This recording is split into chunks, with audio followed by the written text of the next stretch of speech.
win an award for the oldest piece of grain dusting legislation in the history of the United States. But its origins are in 1974 when Bella Abzug and Ed Koch, before he was mayor, when he was a congressman, put it forward as something far more progressive to basically add lesbians and gays to the Civil Rights Act and give people, you know, the exact same rights in the workplace, which, by the way, polls on that are 89% of people in this country support non-discrimination in the workplace. And already that legislation has been chiseled away at, whittled down. Of course, it excludes the workplace of 3 million, which is the military. Of course, it excludes workplaces that are fewer than 50 and have any kind of ties to religious institutions, and on and on and on and on and on. So everywhere you can have non-discrimination, and now it's cut out transgendered people. This is not acceptable. This strategy, frankly, is bankrupt. It is not working. It is not moving us forward. It is actually removing more and more people from rights, and we have to reject it. We were talking earlier about pop culture, and I didn't even think about this, but it is interesting when you look at these shows like Will and Grace and Ellen, Melissa Etheridge. I think even on Oprah one day, she was doing a show about women who are lesbians who just came out, and then she had them all on stage, and she was talking about their clothing and their makeup, and it was very, very strange, but the fact is it was on Oprah, right? So how do you have that, and then in E-entertainment with these Project Runway and all of these type shows, and then you have this, it's just interesting to look at how pop culture deals with gay issues and how that's really changed in the past maybe 10 years, drastically. It's changed tremendously. I mean, now there's even, what is it, True Blood? I'm absolutely, the show about the vampire stuff on, I have to believe that this is the first time in the history of American television when a buff, young, black, gay man in the South sleeps with a 50-something-year-old white gay guy in the South. So pop culture, why you gotta watch the show. It's in Louisiana.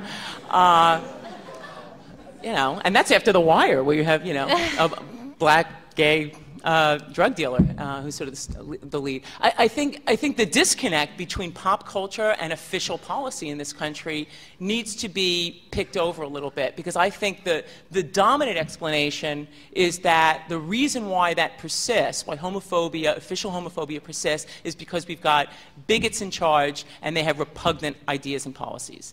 Now, bigots are in charge, and they do have repugnant ideas and policies. That's why we call them bigots.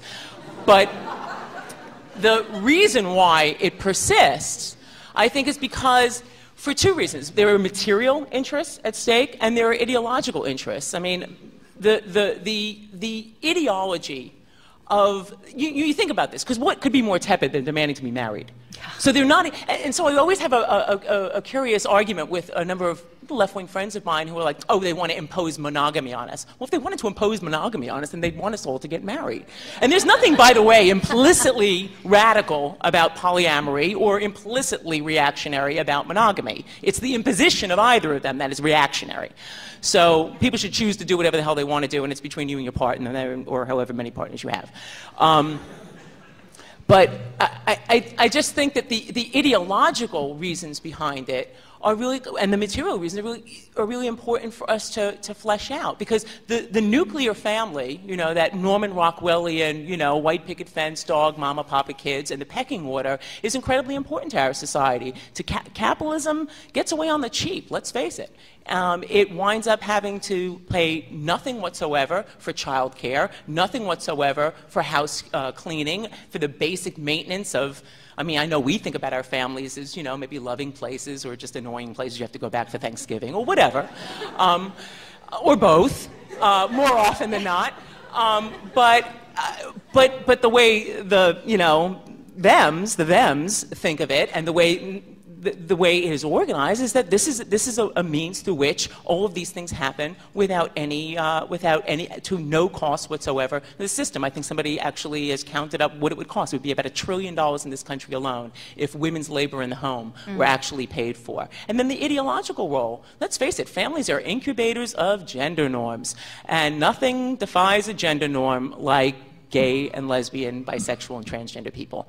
And that is, you know, by definition, what it is, what I think is at the heart of the persistence of this kind of legislation. And didn't you say that you were watching TV in LA and you saw people who were interviewed who said that they regret voting yes on 8? And I'm sure there are lots of people like that. Talk about some of the comments that you heard.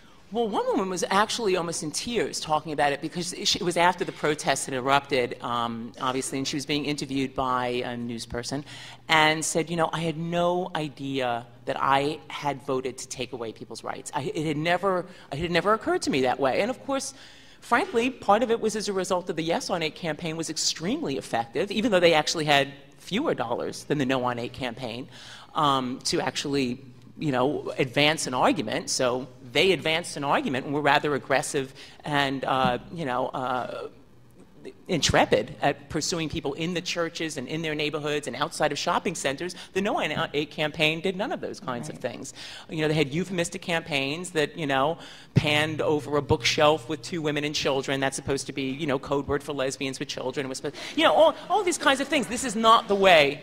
And I think, and then the other thing that people said in the news account was that they were also, and I've had friends of mine who are teachers in the school system, of high school teachers, who talked with their students after they voted for the very first time, and they said they, you know, the right wing was very effective at distorting what you were actually voting on, because normally people think you vote yes to give people something, not to take something away. So obviously that was a conscious strategy of the right wing, and it was effective for some small percentage. I don't want to say that that was decisive, but for some small percentage of people who voted yes. Especially young first-time voters. Yeah. Yeah. The main lobbyist for the Evangelical Association was on Fresh Air last week, saying that a lot of the young people in the church, a lot of young evangelicals, are very much in favor of gay marriage. And he says the shift he's seen between generations is just so clear. And he said that even his views on gay marriage are changing. Is that significant? I think it is. I mean, I think it's not shocking. I mean, what, you know, you think about the number of young people who are drawn to some of these evangelical things that, you know, now use sort of rock music and all sorts of, you know, kind of modern, you know, fun things, except for beer, but, you know, whatever. I'm sure that happens there too. I have no idea. But, I don't know. I'm an atheist. I'm a devout atheist. But I think that you live in a society in which people are so alienated from each other, so isolated from each other. There's an absence of political organization. There's an absence of very many opportunities to collectively come together. I mean, you have, you know, strip mallization, the homogenization, Americans, you know, of what has happened in this country, and it's gone at an even more rapid pace over the last 20 years. Where do young people come together? So this creates some sort of social outlet. I don't know how ideologically tied they are to the whole package of ideas, and I think that you probably discovered a lot of that yourself in working on the book. Well, is it safe to say that you've probably never been in a megachurch? It would be safe. Okay.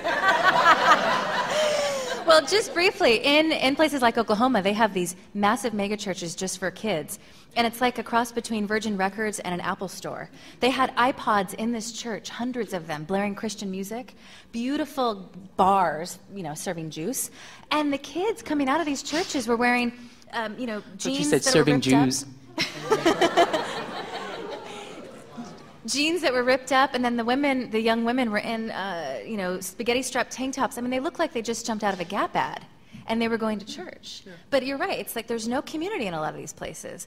And I would interview a lot of these kids, and they'd say, my church tells me to vote Republican, but my heart tells me to vote Democrat. You know, because in a lot of these places, you can't even vote for a Green in Oklahoma, so you're talking Democrat, Republican. Right. What about the language? I mean, I don't like to get into this George Lakoff kind of, we need to frame issues like the right because it's so effective. But when language games, I feel like a lot of the language that we